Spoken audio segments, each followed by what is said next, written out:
Muy buenas tardes. Siendo una celebración de la palabra en todas sus variantes y manifestaciones, para la Feria Internacional del Libro de Guadalajara, también es importante la reflexión y el debate en torno a la materia prima de esta palabra, es decir, en torno al lenguaje. Al ser una materia prima que está en constante uso, el lenguaje está en cambio permanente. Los hablantes nos apropiamos de las palabras, las modificamos, las adaptamos al uso cotidiano y así vamos generando nuevos usos y costumbres de la lengua. Por esa razón, no es de extrañar que aunque tenemos un mismo tronco en común, no sea el mismo español el que usamos en México que el que se usa en Argentina o en Chile o quizá en Colombia. Y ni siquiera en los países, en un solo país hay un uso unificado de la lengua. Esto nos habla no solo de su riqueza y diversidad, sino también de lo complicado que resulta su estudio. En esta ocasión hemos invitado a Concepción Company, una de las lingüistas más reconocidas del idioma español, para que nos ayude a resolver una pregunta que estoy segura más de alguno de ustedes se ha planteado. ¿Qué rayos hace un lingüista? Tengo la certeza que Concepción podrá resolver esta interrogante y arrojar luces para que todos comprendamos mejor la importante labor que realizan sus colegas, que nos ayudan a entender y a organizar la materia prima de la comunicación que tenemos en común, que es la lengua española. Gracias, Concepción, por estar de nuevo haciendo diabluras en esta feria. Los dejo en manos de Patricia Córdoba, directora del Departamento de Letras de la Universidad de Guadalajara, quien conducirá la entrevista.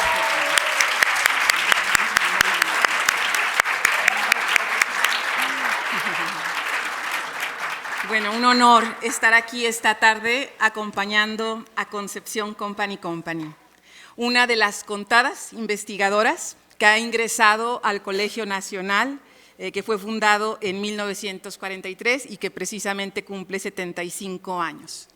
Concepción es también miembro de la Academia Mexicana de la Lengua desde 2005. Dirigió el proyecto que dio origen a uno de mis libros de cabecera, el Diccionario de Mexicanismos, publicado por la misma institución en 2010. Coordinó el Corpus Diacrónico y Diatópico del Español de México y de América, Cordiam. Es codirectora de la revista Medievalia y directora de un proyecto investigativo monumental que no deja de arrojar frutos, Sintaxis Histórica de la Lengua Española. Son 3 tomos los que se han publicado hasta ahora en el Fondo de Cultura Económica y la Universidad Nacional Autónoma de México. Es también investigadora emérita de la UNAM, es una de los 127 investigadores eméritos, solo hay el 13% de mujeres entre ellos. El día de hoy, Concepción Company nos hablará sobre qué es un lingüista y nos hablará también de los avatares que acontecen en tal profesión. Nadie más indicada que ella para hacerlo. Intentaré explicar por qué digo esto. Cuando uno lee las contribuciones lingüísticas que Concepción Company ha hecho, uno se percata de al menos 3 cosas. Primero, desde los años 80, nuestra invitada ha mantenido una disciplina constante en el estudio de la lengua y cultura española en México y América, que le ha permitido publicar aproximadamente un centenar de textos. Segundo, sus conocimientos sobre los modelos teóricos que revisa y utiliza no solo son exhaustivos, analíticos y críticos, sino propositivos. Company continuamente dicta la pauta teórica y metodológica sobre el análisis sintáctico y léxico. Tercero, la lingüística que ella realiza es una lingüística audaz, porque sin importar el riesgo que alguna de sus conjeturas implican para lo que podríamos llamar un marco restringido del análisis lingüístico, para el hablar políticamente correcto o para el hablar ideológico en boga, Company ha apostado por un análisis que podríamos llamar integral y no se ha detenido para realizar conjeturas audaces y sugestivas sobre lo que motiva, por ejemplo, las diferencias entre las variantes del español de América, de México y de España. ¿Por qué aparentemente se utiliza más el diminutivo en México que en España? El español de México se fundamenta mayormente en una función expresiva, mientras que el de España en una función referencial? Company afirma que existen vínculos estrechos entre sintaxis y visión del mundo. Si eso es así, ¿qué significa que en el español de México existan lo que ella llama posesivos redundantes como esa es su vida de Luis, se la pasa frente a la computadora? O el abuso de posesivos sin poseedor como cuando decimos, dice ella, vamos a ponerle su salsita. O el uso concurrente de reflexivos y posesivos cuando se dice mi niña me sacó 10. Esto y otros casos registra Company como los plurales que no lo son cuando decimos mocos, sopas, híjoles, entre otras variantes. Más allá del inventario de palabras con que podemos distinguir el español que se habla en distintas regiones, su aguda capacidad de observar cómo funciona la lengua la ha llevado a encontrar matices singulares en la forma en que se estructuran los patrones sintácticos de las lenguas. Por ello nos advierte que el inglés muestra una obsesión por la locación y espacio, mientras que el español por la reflexividad y afectación, lo que hace que a los que aprendemos inglés nos den problemas las preposiciones y a los que aprenden español como segunda lengua el uso del se. Concepción siempre capaz de vincular ese saber propio de especialistas con la realidad cotidiana y espiritual de los hablantes. En ese sentido, podemos decir que ha humanizado la lingüística, la ha hecho sentir útil y cercana a todo aquel y aquella que logre inquietarse por esta palabra temblorosa, flaca y acaso intimidante que es la palabra lingüística, pero que asociamos a algo que nos preocupa a todos, nuestra lengua y el cómo somos apreciados. Esta preocupación por la identidad que proporciona el uso de la lengua ha propiciado que en la actualidad se ponga a debate el llamado lenguaje incluyente o inclusivo. Hace un año, en esta feria, nuestra invitada se preguntó si era sexista la lengua española. Sus reflexiones sobre el carácter arbitrario de la lengua, sobre la variabilidad de cantidad de géneros en diversas lenguas, su advertencia sobre el hecho de que el sexismo se da en el discurso y no en la lengua, han venido a equilibrar el impulso por usar X o arrobas en lugar de los naturales morfemas indicadores de género, el O, la O. La X entre consonantes se ha propuesto, pero es impronunciable entre consonantes, y las arrobas, ¿cómo habríamos de pronunciarlas? Otro caso es el caso de la E.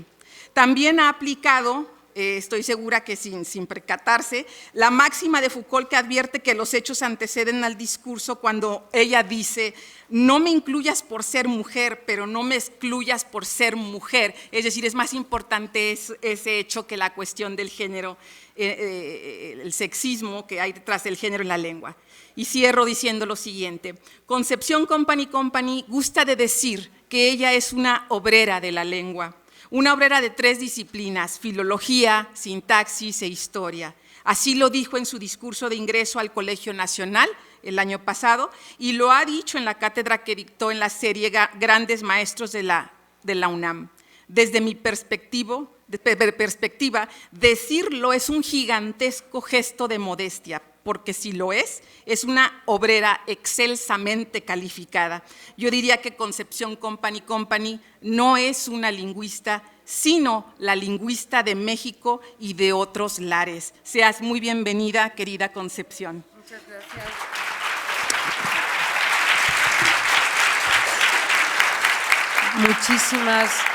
Muchísimas gracias, Patricia, por esta generosa y exagerada presentación. Y para mí y para el Colegio Nacional, que me trae junto con la FIL, siempre es un placer y un gran honor regresar, y aún más en este marco de los 75 años de una institución como el Colegio Nacional, que se rejuvenece día a día, aunque tengamos todos una edad muy acumulada de juventud. Bien, voy a despejar algunas dudas de qué rayos hace un lingüista. ¿Qué es lo que no somos? ¿Hablamos muchas lenguas? No. Yo apenas hablo español y sí soy lingüista. ¿Un lingüista estudia los modos correctos de hablar y escribir? No. La gramática es aséptica a asuntos de corrección. Los seres humanos no somos asépticos a asuntos de corrección.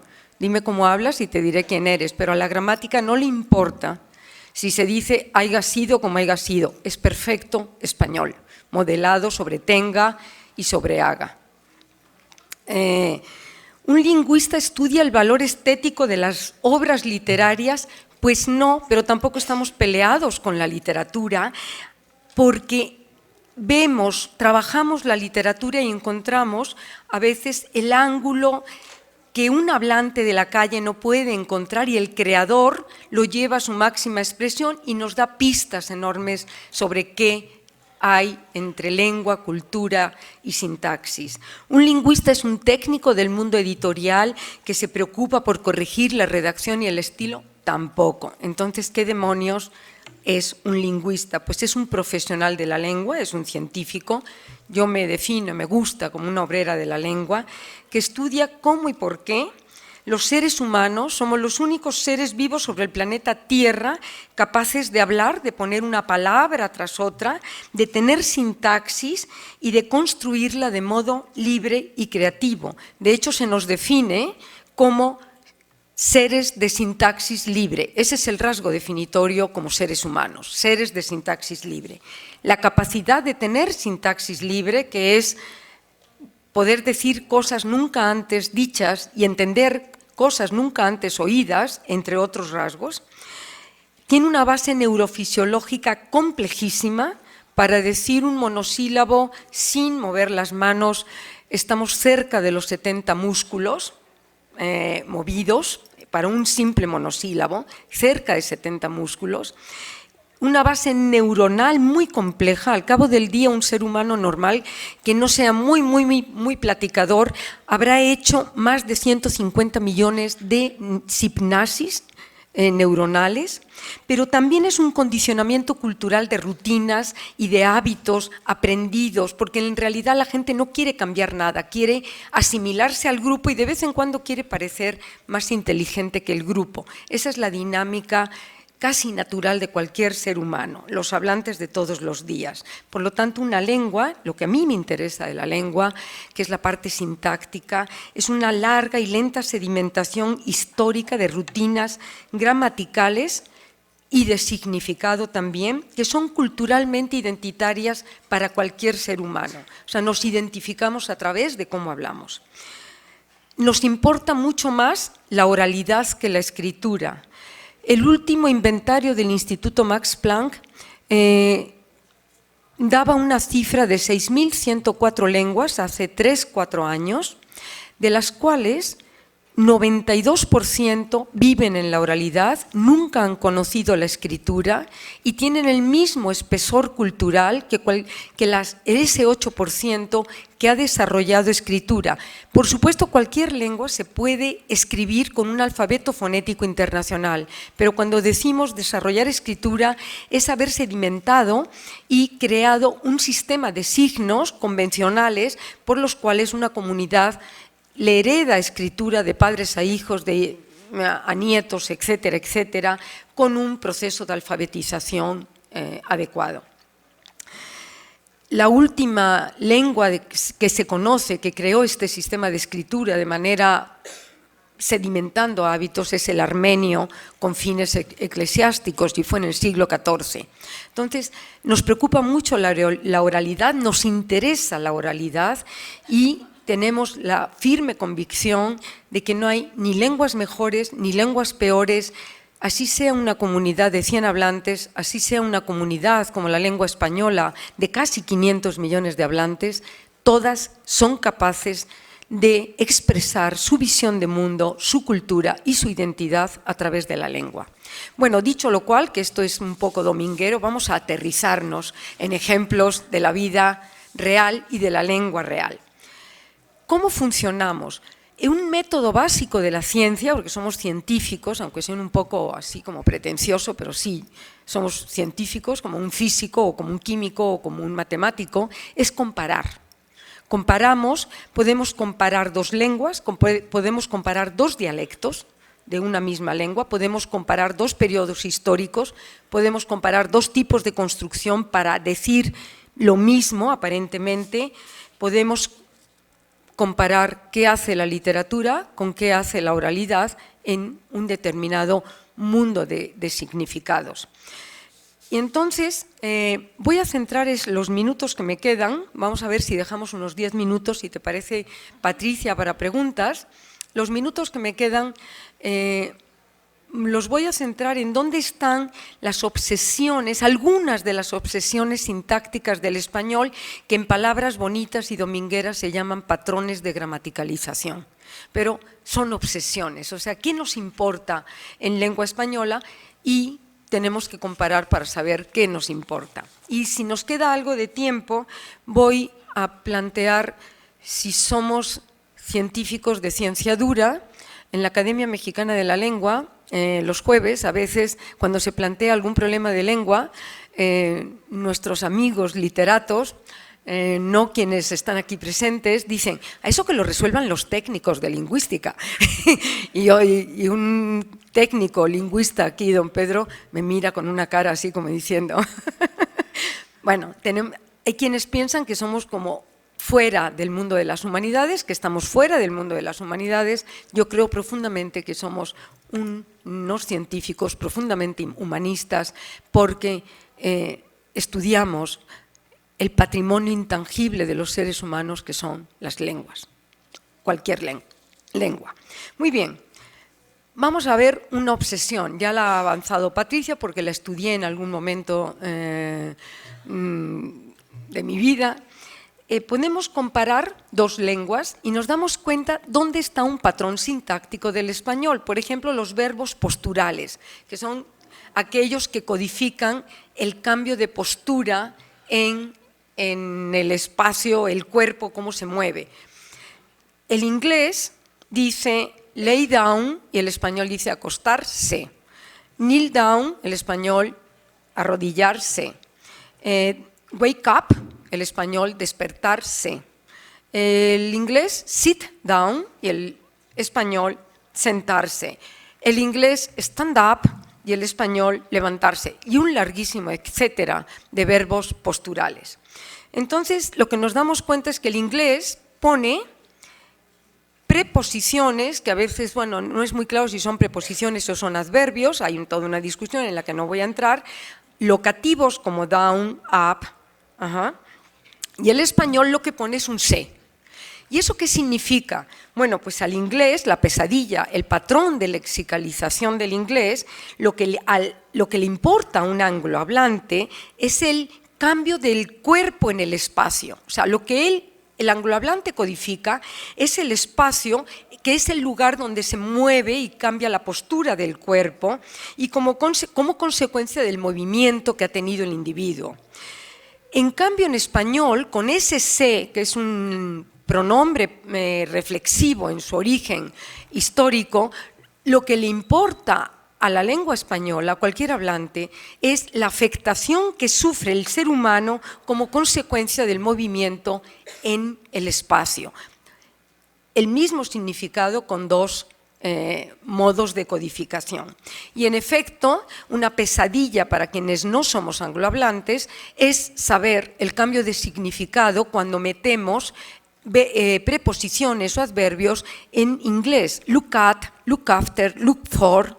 Eso es una pesadilla. Aprenderse las preposiciones del inglés en combinatoria con verbos es una pesadilla para quienes no somos anglohablantes. Y la misma pesadilla recíproca tiene cualquier extranjero que quiera usar bien español, no sabe por qué hay que decir ya se durmió y no durmió, por qué se levantó y no levantó.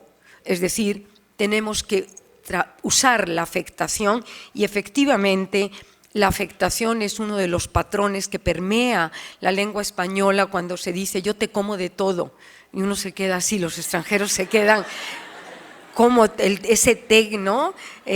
La niña me sacó 10, ejemplo que acaba de decir Patricia, o terminaré con José Alfredo Jiménez, te me vas ahorita. Y con este ejemplo acabamos el primer dato. También podemos comparar dialectos de una misma lengua. Voy a comparar lo que considero que son mis dos dialectos nativos, la lengua castellana, Madrid, y la lengua mexicana, Chilanga. Cuando nos comunicamos en interacción de grupo, cómo se toma el turno, se llama también arrebato de turno o toma de turno, en un dialecto y otro. Si 2 o 3, 4 españoles de España, por supuesto, hispanohablantes castellanos, están hablando y uno no arrebata el turno, uno no se apodera del turno, parece falta de interés, es mala educación. O sea, como que no está uno interesado en la plática, ¿no? Y además de eso parece uno débil mental, eso también. En España hay que arrebatar el turno. En México, si uno no espera a que el otro acabe, es una pésima educación. Entonces ven el mismo hecho codificado de 2 maneras. El arrebato de turno muestra 2 identidades muy distintas dentro de una misma lengua, que es la lengua española, que sin duda atraviesa la vida cotidiana de 500 millones de hispanohablantes día a día. Pero podemos comparar también 2 estructuras y ver por qué hay diferencias o por qué somos los hispanohablantes. A veces decimos, voy a comer con Juan la próxima semana. Juan no existe, es el nombre de todos los ejemplos de lingüística. O sea, quien se llame Juan en este auditorio, por favor, que no se dé por aludido. Somos tan originales que siempre ponemos Juan y María. Esos son nuestros nombres predilectos para los ejemplos. Entonces, podemos preguntarnos por qué un hispanohablante dice voy a comer con Juan la próxima semana, o puede decir la semana que viene o la semana que entra como con Juan.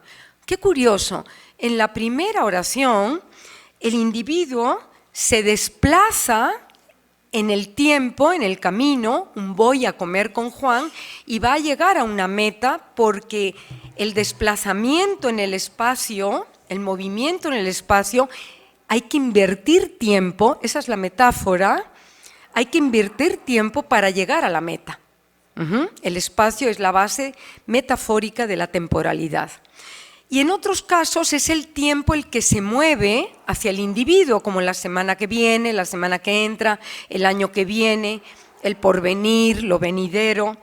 Y entonces nos tenemos que preguntar a qué se debe eso. Comparamos y dicen, es que en las lenguas del mundo el tiempo es un tiempo concebido y se puede concebir de 2 maneras. Básicamente hay un tiempo que es yo en movimiento.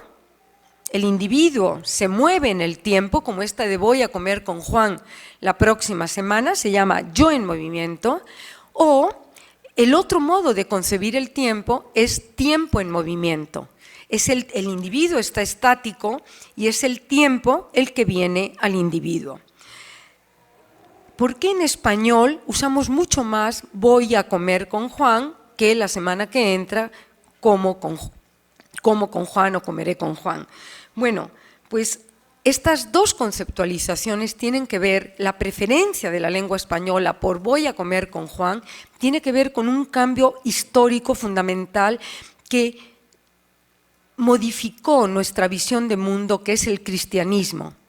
Para los romanos, para nuestros abuelos romanos de hace 2000 años, en latín clásico era tiempo en movimiento, básicamente. O sea, no hay modo de encontrar voy a comer con Juan, sino la semana que entra como con Juan, si es que había un Juan y comían hace 2000 años. Y evidentemente Séneca no se cortó las venas porque fuera muy obediente y Nerón le dijera el suicidio, sino porque no puede hacer nada, porque el fatum está escrito y lo único que el tiempo viene a él y no hay modo de modificar nada. Con el cristianismo, el individuo construye su futuro, su destino, en un camino que ha andado, y ese camino, bien hecho o mal hecho, va a modelar el final de sus días. Eso es impensable en el cristianismo. Y lo que empieza uno a ver en los textos latinos tempranos, que todos son la patrística, todos muy aburridos, porque son de liturgias básicamente, o de vidas conventuales, por allá del siglo III, empieza uno a ver una proliferación de perífrasis que no estaban en latín. Voy a cantar, a comer, a rezar, lo que sea, debo comer con Juan. no sé por qué digo comer, puede ser cantar, pero da igual, tengo que comer con Juan, he de comer con Juan, toda una serie de perífrasis de tipo obligativo, modal, volitivo, donde el individuo construye su futuro en un caminar hacia la futuridad. Y hay que decir que la literatura está llena de metáforas donde la vida es un camino y esas metáforas no son del latín, son un producto del cristianismo. Alguien como Jorge Manrique, por allá de los años 1400, mediados, segunda mitad del siglo XV, no hubiera podido escribir las coplas a la muerte de su padre si no fuera producto del cristianismo. Es decir, las lenguas sedimentan, son el soporte de la visión de mundo. Cuando Manrique dice nuestras vidas son los ríos que van a dar en la mar, que es el morir, allí van los señoríos, derechos a se acabar e consumir, ningún romano diría nuestras vidas son los ríos que van a dar en la mar. Eso es yo moviéndome en el tiempo. Y sigue, este mundo es el camino, eso es cristianismo puro. Para el otro que es morada sin pensar, mas cumple tener buen tino para andar esta jornada sin errar. He puesto uno de los cientos de ejemplos que tiene la literatura de metáforas donde el tiempo está construido en términos de obligaciones y de andaduras en la vida. Por supuesto, somos hijos de nuestra madre y las madres siempre dejan huella, faltaba más, ¿no? Y entonces, cuando un hispanohablante dice el tiempo vuela, eso es latín puro, tempus fugit. Y cuando un hablante dice el porvenir, lo venidero, el año que entra, el año que viene, el mes que entra, es latín puro. Son residuos que deja la lengua madre y eso muestra que somos seres de sedimentación histórica, en este caso milenaria ya, la lengua española modelada desde la lengua madre, pero modificada radicalmente por el cristianismo.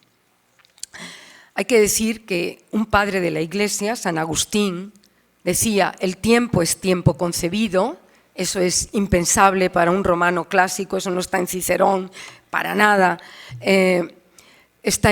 pero sí está en la filosofía actual del siglo XX, en Bersón, en otros muchísimos filósofos que se han preocupado por el tiempo. Que yo sepa, el primero que lo dijo es San Agustín, y es un padre de la Iglesia, y es cristiano, es un converso.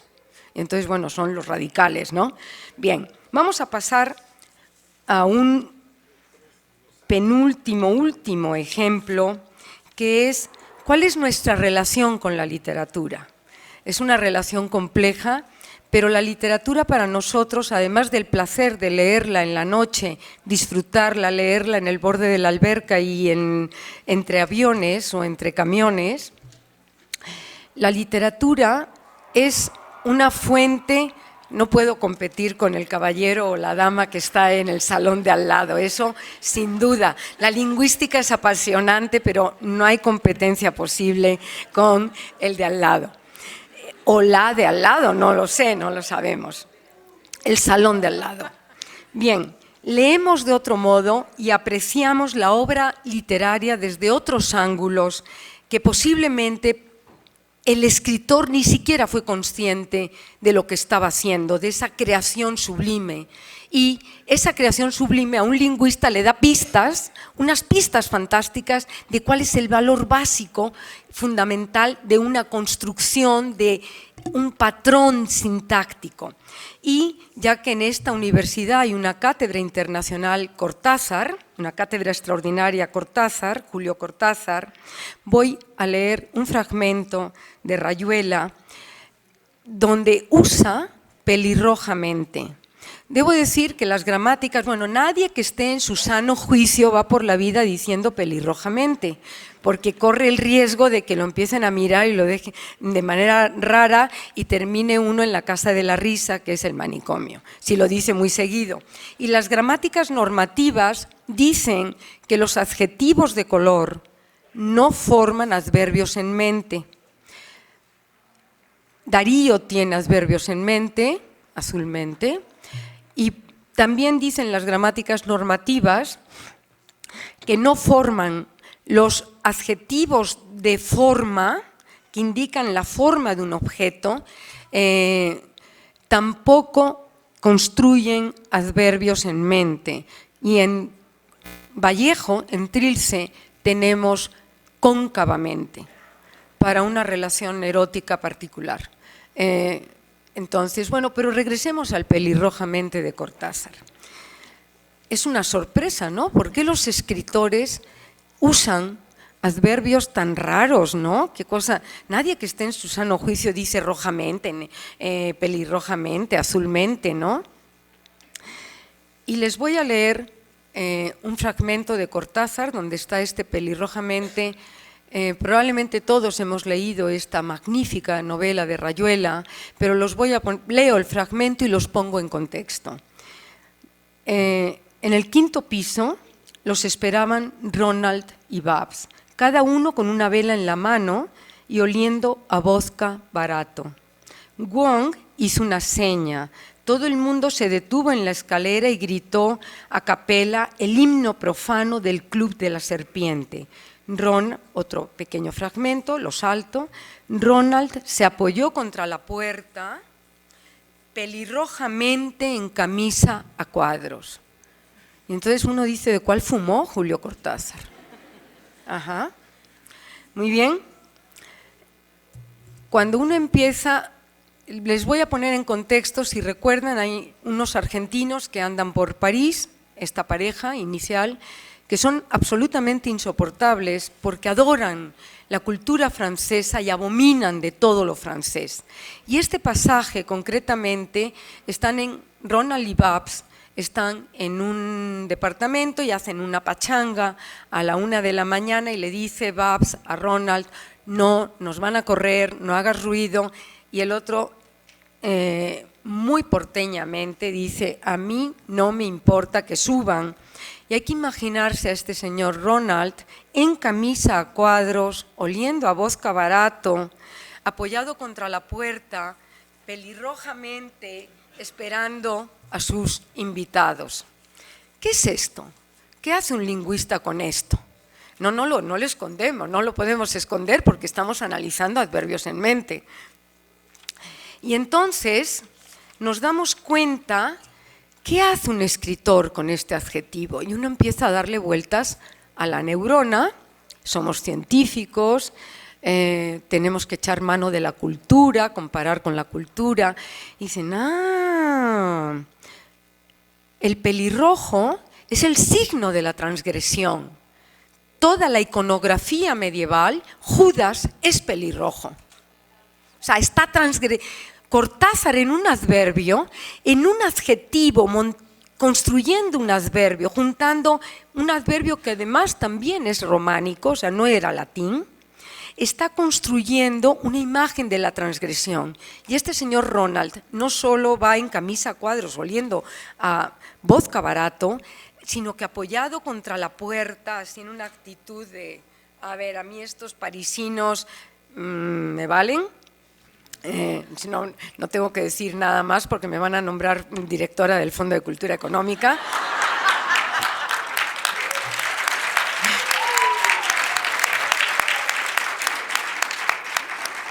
Y uno recorre, como lingüista, uno recorre la historia de la cultura y dice, Judas es pelirrojo en toda la iconografía medieval.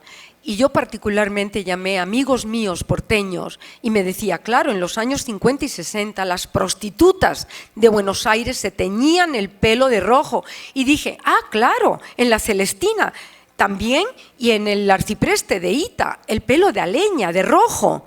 Era la transgresión. Y incluso me dijo alguna amiga porteña, y quienes tenían de manera natural el pelo pelirrojo, lo que hacían era teñírselo de otro color para que no las confundieran. Entonces, ¿qué hace Cortázar con ese pelirrojamente? En una palabra, en una línea, es capaz de resumir gran parte de la esencia de Rayuela, que tiene muchas lecturas, sin duda, pero una de ellas es la transgresión, con un adjetivo y un sufijo, llamémosle sufijo en mente, un adjetivo que las gramáticas dicen que no se puede, el escritor puede, y no solo transgrede la gramática usando las posibilidades de la gramática, sino que nos resume en una pequeña construcción la gran parte de la esencia de Rayuela. Eso es lo que hacemos los lingüistas. Parece interesante, creo yo. Y ya para concluir, porque nos quedan 10 minutos, somos científicos de ciencias duras, sí, pero somos humanistas. Yo creo que no hay lingüistas de ciencias o lingüistas de humanidades, solo hay buenos y malos lingüistas, como solo hay buenos ingenieros y malos ingenieros. O sea, no estamos divididos en dos bandos, no hay contradicción, usamos como método básico un método científico, pero nos preocupamos por la esencia del ser humano, que es nuestro patrimonio intangible, lo estudiamos, lo analizamos y de vez en cuando quienes pertenecemos a las academias nos preocupamos por cuidarlo y recomendar usos mejor valorados para encontrar mejores calidades de vida y encontrar trabajo. Muchísimas gracias.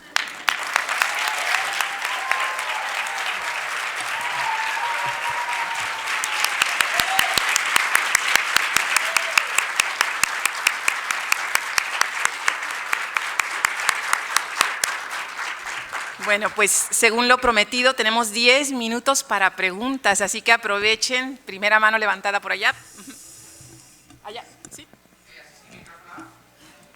A capela, como Ronald y Babs en Rayuela. Bueno, mi pregunta es que ya me había gustado gritar. Mi pregunta es que yo hace poquito leí 1900... sí se escucha. Leí 1984 de Animal Farm porque me la habían recomendado y desde toda la vida y no las había leído. Y de repente como que específicamente de 1984 todo el nuevo inglés, que además al final tiene un apéndice bien padre, ¿no? De cómo construyeron ese nuevo inglés, como que sí me puse a pensar mucho.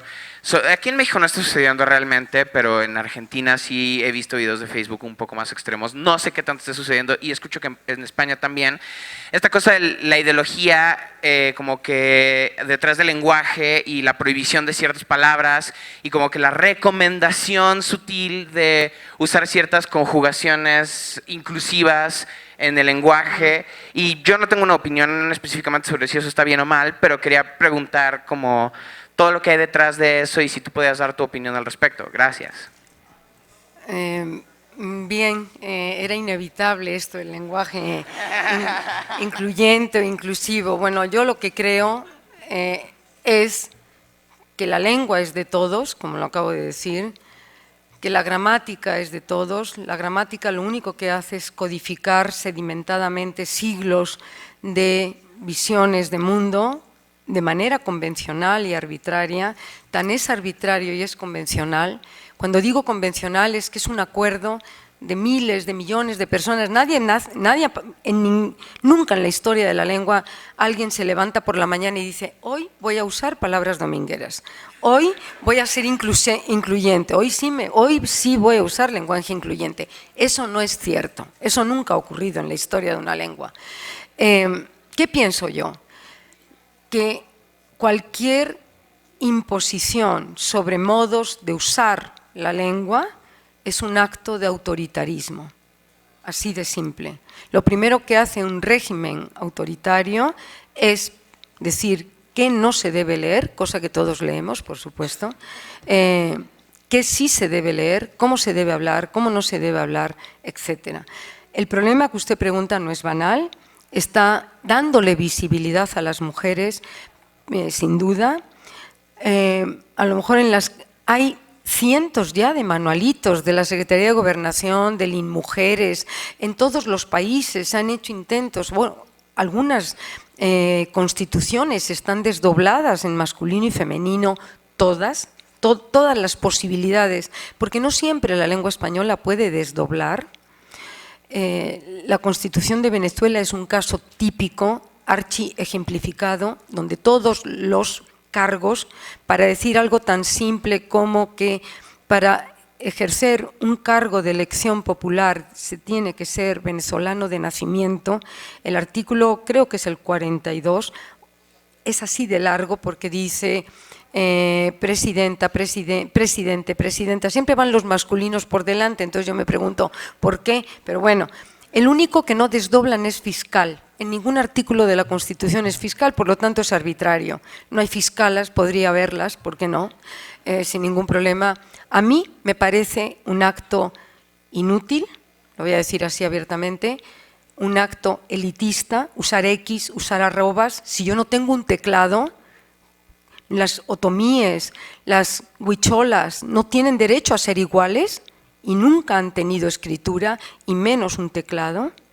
Probablemente lo tengan, pero lo tendrán en otra lengua ajena a la suya. Entonces yo creo que el derecho a la igualdad es un derecho que no se debe discutir, que el derecho a la lengua, a usar la lengua, nosotros somos los dueños de la lengua y cualquier acto de cómo hay que usarla es un acto de autoridad, es autoritarismo para mí.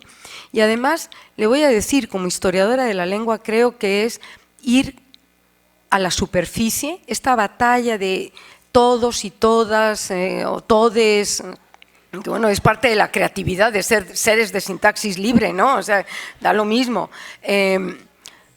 Me parece que es como una pared, es entrar por la superficie y rascar en una pared de un gran teflón. El teflón es la historia de la lengua que ha sedimentado rutinas y entonces es más sencillo una ley que promueva la igualdad de salarios. Las brechas salariales entre hombres y mujeres son vergonzosas en iniciativas privadas. Me parece que es más sencillo eso que estar duro que te pego y dando, insistiendo en niños y niñas, etcétera, etcétera, porque no va a quedar. Tendría que haber abuelo, padre, nieto y bisnieto todas las mañanas dedicados a decir esto a sus hijos.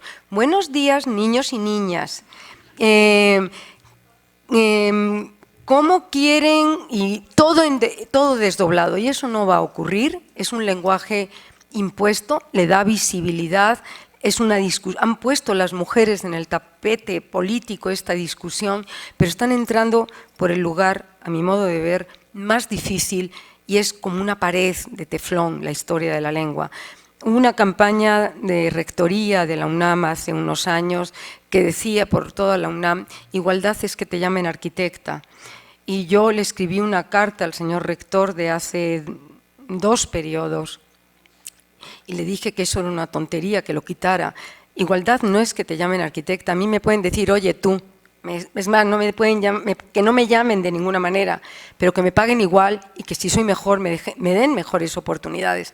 Es decir, creo que nos estamos quedando en la superficie, una superficie que es muy polémica y no estamos yendo al fondo de las cosas, que es educar en salud, evitar reproducción muy temprana, cada vez es más temprano la edad de embarazo de mujeres, de cierto nivel educativo o de carencia de educación. No estamos yendo a pelear igualdades, entonces, bueno, me parece que es un poco banal la pelea.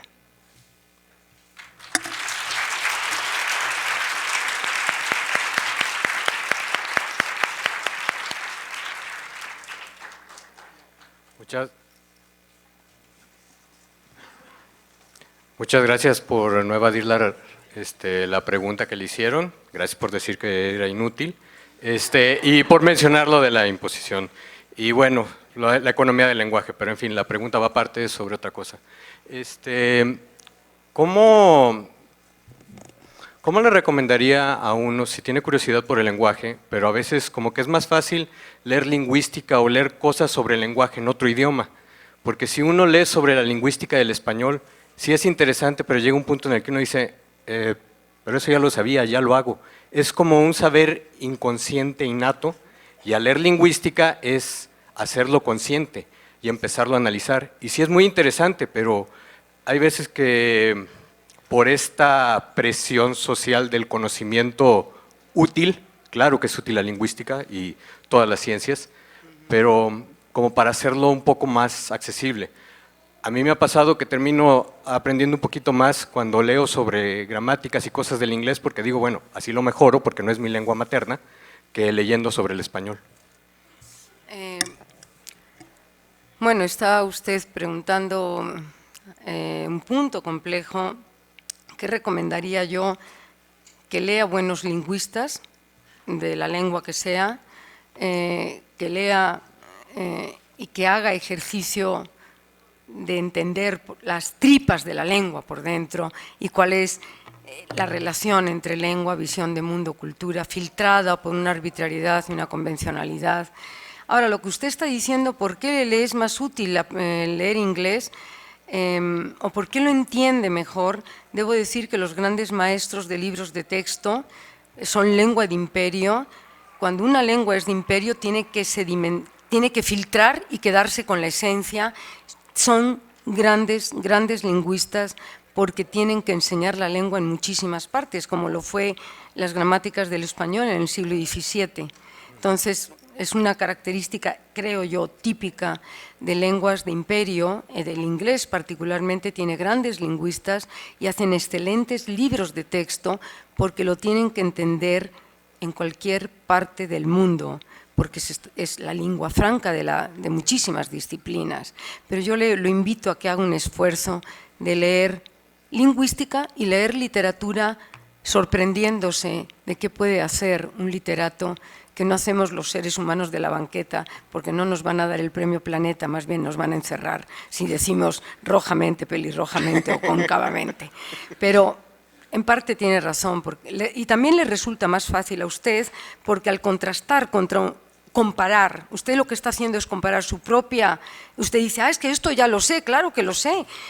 La lengua es innata, es una capacidad biológica innata de los seres humanos, es un patrimonio dado por el simple hecho de nacer sin ninguna patología.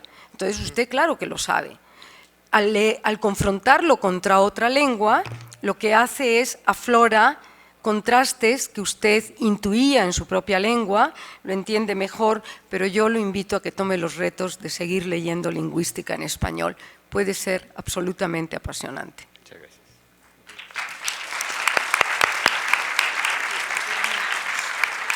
Pues tengo el papelito de que el tiempo, tempus fugit, como decían los romanos, el tiempo vuela y como vuela pues ya se nos vino el tiempo encima. Muchísimas gracias.